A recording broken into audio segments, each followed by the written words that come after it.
If you guys have been following the tech news recently, you would have seen huge layoffs in the biggest of companies. Meta has cut over 21,000 employees, Google has cut over 12,000 employees, and Twitter has cut over 5,000 employees. With huge numbers like that from the biggest tech companies, it may lead you to wonder if you could still land a job in tech with minimal to no experience. You can be someone who wants to break into tech but has no formal education.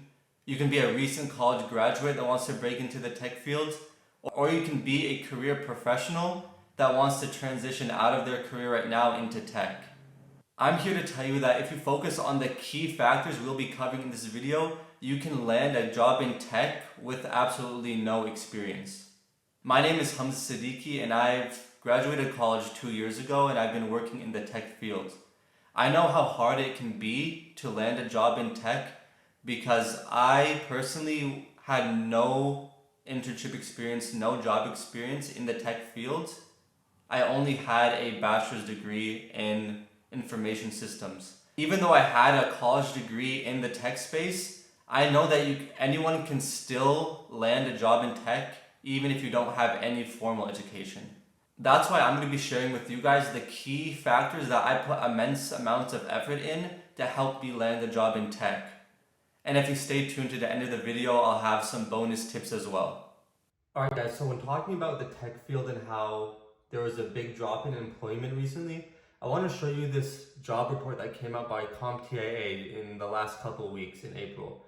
So as you can see in these graphs over here, there was a huge dip in the job postings of tech jobs and remote and hybrid jobs. So as you can see in the last couple of months, there was a big drop here, another big drop here, but that doesn't mean as a whole that the tech field isn't something that you can break into. When we scroll up a little bit, we can see the tech field as a whole and its employment and unemployment. So even though there was a huge drop in huge tech companies, we can still see in the tech industry itself, the employment rate is pretty stable. We can see in this graph right here, there was just a small dip in employment, but it's been relatively stable and it's been growing over time. And in this graph, the tech occupation employment, we just see an increase over time in this graph. And then here's the unemployment rate in tech. So this first line is unemployment as a whole for the USA, the national rate. And as you can see, it goes, there's a huge spike here when COVID happened, and then it's been like this. And then the dark blue line below it is the tech field itself. So even though there was a huge media news output in the tech field and huge companies laying off employees, you can see as a whole, the tech field itself, the unemployment rate is generally always lower than the unemployment rate in any other industry. So that goes to show you, even though there was a huge tech layoff recently, compared to any other field, the tech field is still one of the best fields to try to search for a job for. We can see it's just steady increasing over time for employment. And for unemployment, there's always less unemployment compared to any other field. So that just shows you that regardless of anything you've heard so far, even if you have no experience or you want to transition, the best field that you can transition to guarantee get a job is the tech field. So the first thing we're going to be covering is how to identify your niche in tech. As you guys may know, there is a wide variety of niches that you can get into tech with. There's software engineering, quality assurance, security, networking, and the list goes on. That's why it's important, if you want to break into tech, to research all these different niches and identify the one niche that you relate to the best. So the way that you can identify which niche you relate to the best and you want to get a position is to simply just Google it and watch YouTube videos. From Googling it and watching YouTube videos, you can see the basics of any job description and see if it relates to you. Also, something I would recommend is just to go to any job website like LinkedIn, Indeed, Glassdoor, and search for jobs in the tech space and take a look at their job responsibilities. From there, you can see what type of responsibilities you would have in that job, what your day-to-day tasks would be, and stuff of that nature. And then from looking at various different job positions and titles, you can identify which one stands out to you the most. And once you know that, you can further delve deeper into that role and get more experience on it.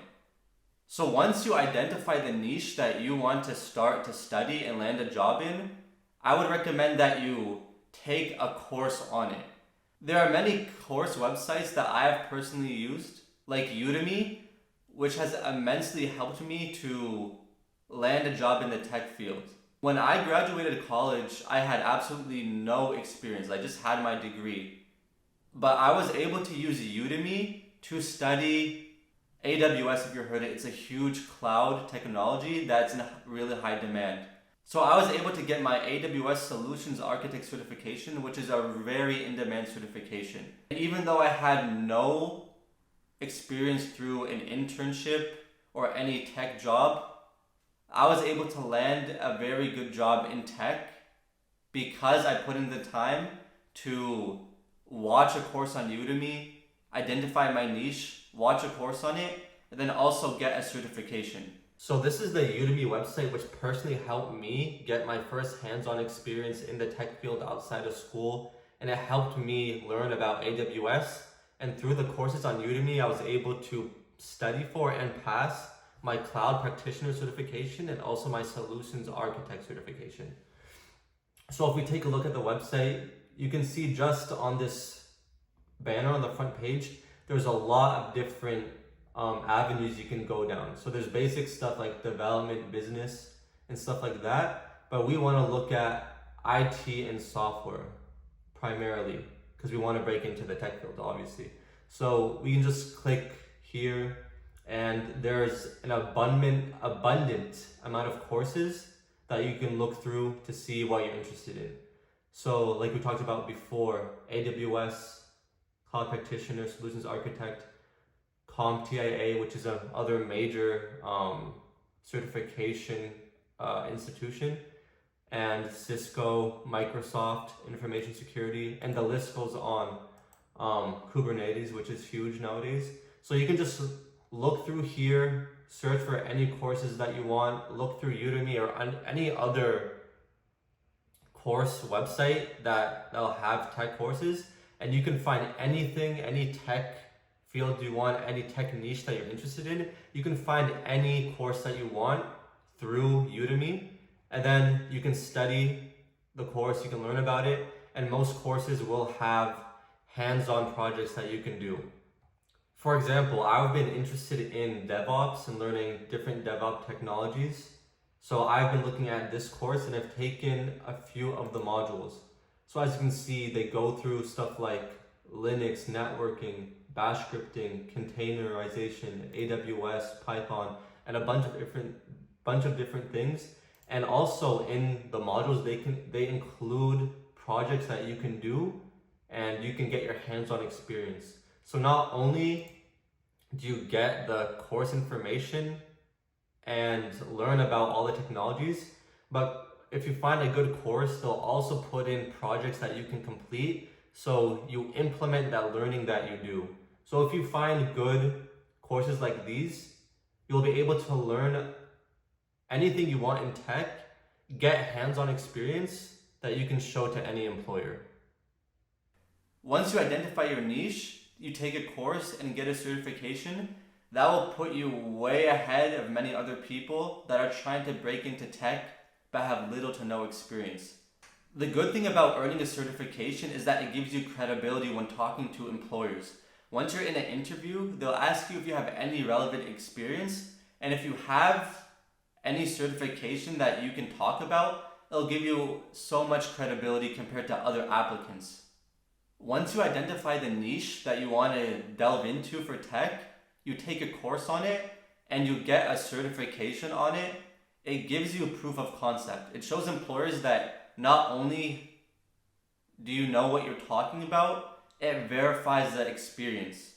Also, with certifications, it distinguishes you from other applicants that don't have any experience at all. The second key factor that can help you break into tech is projects.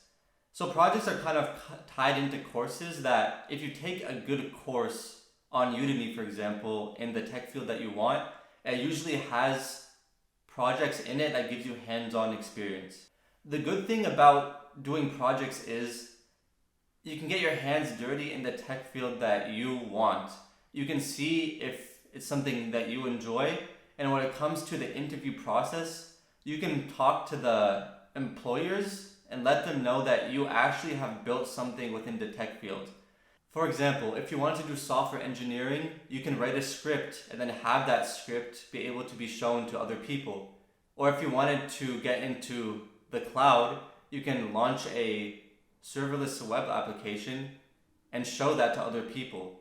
And once you have those projects under your belt, it'll not only demonstrate that you understand the knowledge, but that you've taken action on that knowledge and have built something from it. It also shows initiative and discipline outside of school or work, that you are able to put in the time to learn something and also build something with that.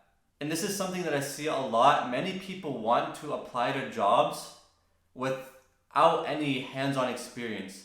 So just think, why would any employer want to hire you if you haven't demonstrated any experience in the thing that you want to do in your job? That's why it's very important to not only identify your niche first off and get a certification on it, but also to have hands-on experience with the technology itself. The third key factor we're going to be talking about is updating your resume. So I have some resume examples I'm going to share in the description below that you can use to input your information. So here's a website I just looked up to see resume templates. So as you can see, there's many different ones. I would suggest for your resume, since you're just starting off and you want to present your resume to a company in a nice and simple way, make sure that everything, all your experience and everything you want to present to them on the resume is just included in one page. But for example, let's just click on this one and you can see it has all these different things. And you can edit it as much as you want. It doesn't have to look like this, but this gives you a good template just so you know what a good resume would look like. You can see it has your name, contact information. If you want to do projects, which I would highly recommend so you can have a higher chance of getting a job offer, create a GitHub and link it and put the link on the resume, and you can put all the project information through your GitHub. So it has your experience, education, any tech things you learned, any projects that you did, certifications, and any other passions and languages, if you know multiple languages that might help you get a job, but anything like that. And then you can just use this template and it will allow you to go ahead and download it for free. So you can look through any of these, choose any one you want. There's many templates for you to choose, as you can see. And that'll help you have a streamlined way of making a resume if you didn't know how to make one before. Just look through here or Google any other website, download a resume template, and then you can edit it so then you can start putting out your resume to job applications. There's a reason that the third key point is updating your resume. Many people might want to just start applying to jobs and see what happens from there. But it's so important to first identify your niche, take a course on it, and get a certification. Then also, secondly, to get hands-on experience with projects. And then update your resume from there. Once you have that information, it will put you way ahead of other people that want to break into tech but have no experience at all. So once you have a resume template that you like and put in your information, you're gonna, at the top, put in your certification and project experience. That way, when employers are looking at your resume, they can see at the top that you have experience that is verified. You're not just someone that wants to break in with no experience at all and someone that will waste the employer's time. Think about it from the employer's point of view. They want to hire someone into their company that they can prove will be a good fit. So you want to put in your certification and project near the top, so that's the first thing the employer sees when they look at your resume. Also, make sure when you're applying to jobs to align your resume with the job that you want. So when you look at job application websites like LinkedIn, Indeed, Glassdoor, Dice, any application website. So I would first look at the job description itself and then align that to your resume. For example, for any technical job that you want, try to align your previous experience with the job responsibilities that is in the job posting right now.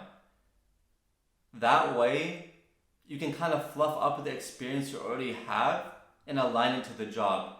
So for example, if one of the job descriptions talks about communicating with stakeholders and team members and team leads to execute on a project, you can talk about how in your current job, it can be anything, working at fast food, working at any store. You can talk about how through your experience you communicated with your coworkers, you communicate with your managers to execute on getting job responsibilities done. So you kind of want to align your previous job responsibilities in some way to the new job responsibilities and kind of fluff it up a bit, but also make sure that it's believable. You don't want to be lying on your resume. It's something that you want to show to the employer that you have experience in the job that they are putting out there. So once you've updated your resume with updated job experience, your certifications in your projects, you're going to want to apply to as many jobs as possible. So I would go to all the job application websites and at least apply to like 20 job applications a day. Because at the end of the day, it's a numbers game. You can see on LinkedIn, some jobs have over 200 applicants, hundreds of applicants in just hours. So you want to be going to job websites and applying to as many jobs that fits the role that you want to apply to. But when I was looking for a job, every day I would go to these websites and apply to as many jobs as I can. And through these job application websites, you can actually set up alerts from the websites and they'll email you when new job openings open up. So with LinkedIn, Glassdoor, Indeed, you can create an account on there and set up alerts for the job and you can set up alerts for the job title that you want. Every day or every few hours, the job website, they'll send you new and updated jobs that are being posted. So that can really help you get your foot in the door and be one of the first applicants to apply for a job. Because if you think about it, imagine a company puts out a job posting and you're one of the first applicants that applies to the job and you're one of the first people that they interview. If they really like you, if they like all your certifications that you've done, the knowledge you have, the projects you've done, they may just hire you very fastly and not go ahead with other candidates. So that's why it's very important to set up job alerts when you're looking for a job and be one of the first people to apply for a job. I would only look for jobs that are maybe a week old and earlier. Using that method of applying to only new jobs has helped me land interviews very fast and also got multiple job offers through that method. So if you liked all the tips I've been sharing so far, please make sure to like, subscribe, and share this with anyone else that's looking for a job in tech. The last thing I'm going to be talking about is something that if you embody and have in your mind from the beginning, you're almost guaranteed to land a job in tech. And that is embracing rejection and also being confident. So after you do all the key points and you put out your resume and apply to jobs, it's not going to be easy to get a job. You're going to face many rejections. You're going to face many companies not even emailing you back. You're going to face many companies rejecting you without speaking to you. And you're even going to get on the phone with recruiters and go through multiple rounds of interviews just to be rejected. And that's okay. You have to remember that it's just a numbers game. As long as you keep doing interviews, you learn from your interviews, you update your resume, you're going to eventually get a job in tech. To ensure that you do good on interviews, you also have to remember to be confident. Make sure that when you do get those interviews lined up with employers, that you do your homework on the company, understand the company culture, understand what the company is trying to do, what their goals are, what's their mission. If you understand the company itself, it'll really help you when you're talking to the managers and potential co-workers that you'll be dealing with. Because that shows them that not only do you have the skills itself, but you also care about the company and you've put in the time to research the company. Many people that face rejection in interviews, they don't even take the time to research the company that they apply for. So if you think about it from the employer's point of view, yes, you may have the knowledge, you may have the projects. A lot of people have that, but have you taken the time to research the company and show the company itself that you are someone that the company can rely on? You're someone that's trustworthy and you're someone that cares for the company's core values. If you make sure to do that and show that to people in the interview, they'll be way more likely to hire you over someone else that doesn't even do their due diligence on the company. And when it comes to being confident, all you have to do is remember that the person you're talking to is just a human being like you. They're not better than you, they're not superior to any way, and just try to see things from their perspective. Yes, you're someone that wants to get a job and is you're presenting yourself to them, but see it from their perspective too. There's no need to be scared of them. They're only someone that wants to hire you. They're interested in you, which is why they're interviewing you, and they just want to see if you're someone who will synergize well with the team, if you'll be able to execute on responsibilities in the job. So as long as you remember that they are just wanting to see if you'll be a good fit for them, it'll help you reduce your anxiety and help you increase your confidence. For some people, as long as they're confident and you can speak well in the interviews and you can make jokes and ask questions, then that can even help you just get the job within itself. So that's why it's important to be confident in the interviews and not be too nervous. So like I said, the company is trying to interview you to see if you'll be a good fit. But the number one thing that I see that people don't do right in interviews is also ask questions in the interview itself. So you can ask the person that you're interviewing how they got started in the role. If what do they think of the company culture? You can ask them also a very important question to ask is, what does it take to be successful in this role at this company?